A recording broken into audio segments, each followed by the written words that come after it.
Bonjour. Ah, super, merci beaucoup. Bonne journée. Merci. Au revoir.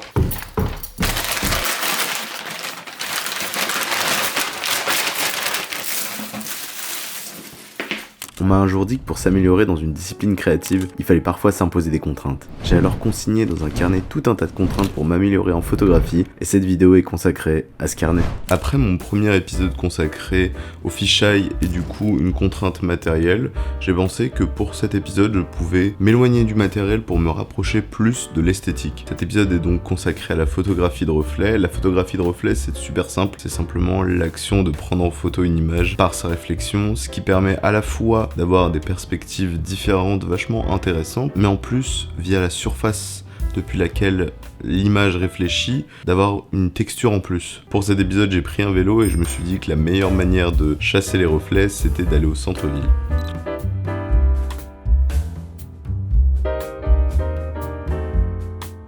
Quelques plans plus tard, à me rendre compte d'à quel point ma ville était belle sous le soleil, je cherchais les endroits où les reflets se superposaient, au point d'en perdre tout repère, comme dans ce plan.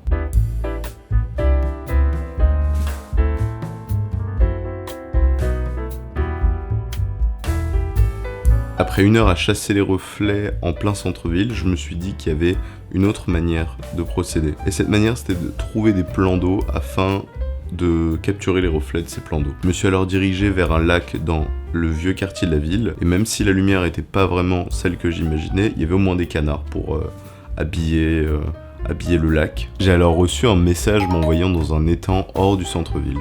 Par chance, avant d'y arriver, j'ai croisé cette grande flaque au milieu de la chaussée sur le passage d'une piste cyclable. J'ai évidemment attendu que des cyclistes passent histoire de faire cette petite diptyque un peu rigolote où on voit le passage du vélo troubler l'architecture du bâtiment derrière. J'ai ensuite remonté le canal jusqu'au lac situé juste à côté d'un grand parc où j'ai enfin pu clore ma journée de capture d'images de la meilleure des manières.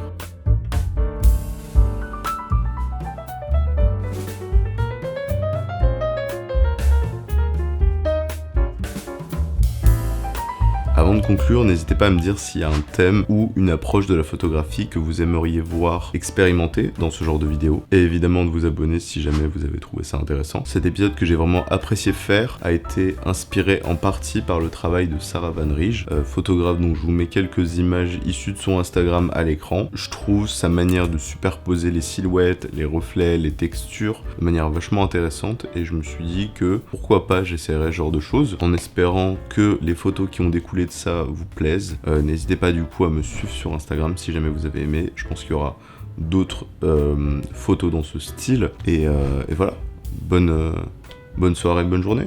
Bisous.